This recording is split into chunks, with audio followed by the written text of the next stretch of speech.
Welcome friends. मैंने environment यानी कि पर्यावरण का एक वीडियो सीरीज स्टार्ट किया हुआ है जिसमें कि मैं प्रीवियस ईयर क्वेश्चन पेपर के एनालिसिस के बेसिस पे आपको कुछ इंपॉर्टेंट क्वेश्चन बताता हूं। तो आज उसी वीडियो सीरीज का मैंने ये तीसरा वीडियो लाया है। तो अब हम जानते हैं उन सभी इंपॉर्टेंट क्वेश्चन के बारे में। तो सबसे पहला क्वेश्चन है, when is the international day of ozone layer conservation celebrated? Ozone परत संरक्षण का अंतर्राष्ट्रीय दिवस कब मनाया जाता है? तो ये क्वेश्चन इंपॉर्टेंट हो जाता है, ये एग्जाम में पूछा जाता है और पूछे जाने की इसकी संभावनाएं ज्यादा है। तो इसका राइट आंसर है 16 सितंबर। तो आपको याद रखना है कि 16 सितंबर को ओजोन परत संरक्षण का अंतर्राष्ट्रीय दिवस मनाया जाता है। फिर नेक्स्ट क्वेश्चन पे आते हैं। नेक्स्ट क्वेश्चन है, when is world water conservation day celebrated? विश्व जल संरक्षण दिवस कब मनाया जाता है? तो इसका राइट आंसर हो जाता है 22 मार्च। तो ये भी इंपॉर्टेंट क्वेश्चन है, आपको याद रखना है कि 22 मार्च को विश्व जल संरक्षण दिवस मनाया जाता है, वर्ल्ड वाटर कंजर्वेशन डे मनाया जाता है। अगला क्वेश्चन है, what is the purpose of national forestry program? राष्ट्रीय वन्य कार्यक्रम का क्या उद्देश्य है? तो इसका राइट आंसर है covering 1/3 of India with forest और ट्री। भारत के 1/3 को वनों या वृक्षों से ढकना है। तो आजकल आप जानते होंगे कि इन्वायरमेंट को बहुत क्षति हुई है, तो उसको कवर करने के लिए, हमको एक प्रोटेक्शन करने के लिए, एक सही इन्वायरमेंट प्रोवाइड करने के लिए जो आगे की जनरेशन है उसके लिए जो क्या बोलते हैं एक देश है उसको 1/3 तिहाई यानी कि 1/3 को हमें जंगलों से ढकना है। तो उसी के लिए नेशनल फॉरेस्ट्री प्रोग्राम लाया गया है जिसका उद्देश्य है कि भारत के 1/3 को वनों से ढकना है। नेक्स्ट क्वेश्चन पे आ जाते हैं। नेक्स्ट क्वेश्चन है, where is mangrove vegetation mainly found in India? भारत में मैंग्रोव वनस्पति मुख्यतः कहाँ पाई जाती है? तो जनरली ये तटीय क्षेत्रों पे पाया जाता है, यानी कि जो समुद्र और जमीन के बीच का एरिया है वहां पे पाया जाता है। तो अब हम देखते हैं कि भारत में कहाँ कहाँ पाया जाता है। तो इसका राइट आंसर है सुंदरवन, कच्छ रन यानी कि रन ऑफ कच्छ जो कि गुजरात में है, फिर तमिलनाडु, फिर पारादीप उड़ीसा, फिर आंध्र प्रदेश के तटीय क्षेत्रों में। तो आपको इसका भी आंसर याद रखना है कि भारत में मैंग्रोव वनस्पति कहाँ कहाँ पाया जाता है। तो सुंदरवन में, कच्छ के रन में, तमिलनाडु में, पारादीप जो कि उड़ीसा में है, और आंध्र प्रदेश के तटीय क्षेत्रों में मैंग्रोव वनस्पति पाया जाता है। नेक्स्ट क्वेश्चन पे आते हैं। नेक्स्ट क्वेश्चन है, which place is famous for mangrove vegetation in India? भारत में मैंग्रोव वनस्पति के लिए कौन सा स्थान प्रसिद्ध है? तो अगर पर्टिकुलरली यही क्वेश्चन पूछे और आपको ऑप्शन दे दिया जाए तो जो सुंदरवन है वो मैंग्रोव वनस्पति के लिए सबसे ज्यादा प्रसिद्ध है, फेमस है। तो आपको ये याद रखना है कि जो सुंदरवन है वहां मैंग्रोव वनस्पति पाया जाता है। फिर अगला क्वेश्चन पे आ जाते हैं। अगला क्वेश्चन है, where is the second largest area of mangroves found in India? भारत में मैंग्रोव का दूसरा सबसे बड़ा क्षेत्र कहाँ पाया जाता है? तो पहला क्षेत्र जो था वो सुंदरवन था, जो मैंने अभी आपको जो पिछला क्वेश्चन है उस पर बताया, और जो दूसरा बड़ा क्षेत्र है वो है on the coast of Gujarat, Gujarat के तट पे। तो आपको याद रखना है, यहाँ पे मैप देख रहे होंगे तो ये जो गुजरात का तट है वहाँ भारत का दूसरा सबसे बड़ा मैंग्रोव क्षेत्र पाया जाता है। अब नेक्स्ट क्वेश्चन पे जाते हैं। क्वेश्चन है, which country has the highest percentage of total area under forest cover? किस देश में कुल क्षेत्र का सर्वाधिक प्रतिशत वनाच्छादित है? मतलब ऐसा कौन सा देश है जहां का टोटल एरिया का सबसे ज्यादा परसेंटेज में वहां वृक्ष पाया जाता है, वन पाया जाता है? तो इसका राइट आंसर है सूरीनाम।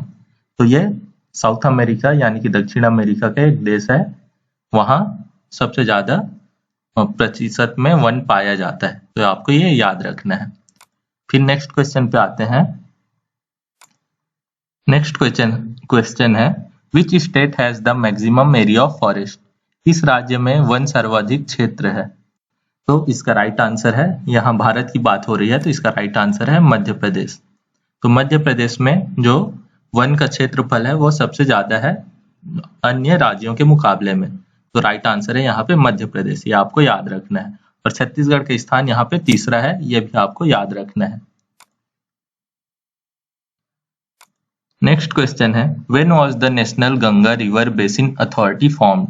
राष्ट्रीय गंगा नदी बेसिन प्राधिकरण का गठन कब किया गया था? तो यह भी इंपॉर्टेंट क्वेश्चन हो सकता है, एग्जाम में पूछा जा सकता है। तो इसका राइट आंसर है फरवरी 2009, यानी कि फरवरी 2009 में राष्ट्रीय गंगा नदी बेसिन प्राधिकरण का गठन किया गया था। अब नेक्स्ट क्वेश्चन है, Rajiv Gandhi environment award is given for the best contribution in which field? Rajiv Gandhi पर्यावरण पुरस्कार किस क्षेत्र में श्रेष्ठ योगदान के लिए दिया जाता है? तो इसका राइट आंसर है क्लीन टेक्नोलॉजी एंड डेवलपमेंट, स्वच्छ प्रौद्योगिकी एवं विकास। तो पर्यावरण को अच्छा बनाने के लिए स्वच्छ प्रौद्योगिकी और विकास चाहिए, तो उसी के लिए उसमें जो सबसे अच्छा योगदान करता है तो उसके लिए राजीव गांधी पर्यावरण पुरस्कार दिया जाता है। अब नेक्स्ट क्वेश्चन है, for which is the Amrita Devi Smriti award given? Amrita Devi Smriti पुरस्कार किसके लिए दिया जाता है? तो इसका राइट आंसर हो जाता है for the protection of forest and wild life. तो वन्य जीव एवं वन की सुरक्षा के लिए भारत में अमृता देवी स्मृति पुरस्कार दिया जाता है। नेक्स्ट क्वेश्चन है, what is the basis of Indira Gandhi environment award given every year? प्रत्येक वर्ष दिए जाने वाले इंदिरा गांधी पर्यावरण पुरस्कार का आधार क्या होता है? तो इसका राइट आंसर है for meaningful contribution in the field of environment, पर्यावरण के क्षेत्र में सार्थक योगदान के लिए। तो अगर कोई पर्यावरण में सार्थक योगदान किया जा रहा है और उसका बहुत ज्यादा इंपॉर्टेंट है, मीनिंगफुल कंट्रीब्यूशन है, तो उसे इंदिरा गांधी पर्यावरण पुरस्कार दिया जाता है। नेक्स्ट क्वेश्चन है, a new organization named save has been started in Nepal and India as one of the wildlife conservation efforts. What is the purpose of save? Nepal एवं भारत में वन्य जीव संरक्षण प्रयासों के रूप में सेव नामक एक नया संगठन प्रारंभ किया गया है। सेव का उद्देश्य क्या है? तो इसका उद्देश्य है, इसका आंसर जानते हैं, इसका उद्देश्य है कंजर्व टाइगर्स, बाघों का संरक्षण करना। तो इसका राइट आंसर हो जाता है बाघों का संरक्षण करना। तो इंडिया और नेपाल ने मिलकर बाघों के संरक्षण के लिए सेव नामक एक ऑर्गेनाइजेशन का गठन किया है। नेक्स्ट क्वेश्चन है, when was project tiger started in India? भारत में प्रोजेक्ट टाइगर कब प्रारंभ किया गया? यह भी बहुत इंपॉर्टेंट क्वेश्चन हो जाता है, ये एग्जाम में पूछा जा सकता है। तो इसका राइट आंसर है 1973, 1973 में प्रोजेक्ट टाइगर स्टार्ट किया गया था इंडिया में। अब नेक्स्ट क्वेश्चन है, Medha Patkar name is associated with which movement? Medha Patkar का नाम किस आंदोलन से जुड़ा हुआ है? तो इसका राइट आंसर है नर्मदा बचाओ आंदोलन। तो नर्मदा नदी के लिए उसको बचाने के लिए एक आंदोलन किया गया था जिसका नाम था नर्मदा बचाओ आंदोलन, और उसी से जुड़ी हुई है मेधा पाटकर। अब नेक्स्ट क्वेश्चन है, what was the Chipko movement originally against? Chipko आंदोलन मूलतः किसके विरुद्ध था? तो यहाँ पे आप चिपको आंदोलन का इमेज देख सकते हैं, तो यहाँ से ही आप समझ जाएंगे। तो इसका राइट आंसर हो जाता है डिफॉरेस्टेशन, वन कटाई के विरुद्ध में। तो वन कटाई के विरुद्ध में चिपको आंदोलन शुरू हुआ था। नेक्स्ट क्वेश्चन है, विच is the largest fish of India? Bharat की सबसे बड़ी मछली कौन सी है? तो इसका राइट आंसर है व्हेल शार्क। जो व्हेल शार्क है वो भारत की सबसे बड़ी मछली है। अब नेक्स्ट क्वेश्चन है, बलुई and saline area are its natural habitat. Its existence is in danger due to the housing collapse. What animal is it? बलुई और लवणीय क्षेत्र इसका प्राकृतिक आवास है। आवास ध्वंस होने के कारण इसका अस्तित्व खतरे में है। यह कौन सा पशु है? तो एक ऐसा पशु है जिसका प्राकृतिक आवास बलुई क्षेत्र है, तो उसका आवास आजकल खतरे में है, जिससे उसका भी अस्तित्व खतरे में है। तो वह जानवर है इंडियन वाइल्ड एस, भारतीय वन्य गधा। तो ये आपको याद रखना है, ये इंपॉर्टेंट क्वेश्चन हो जाता है।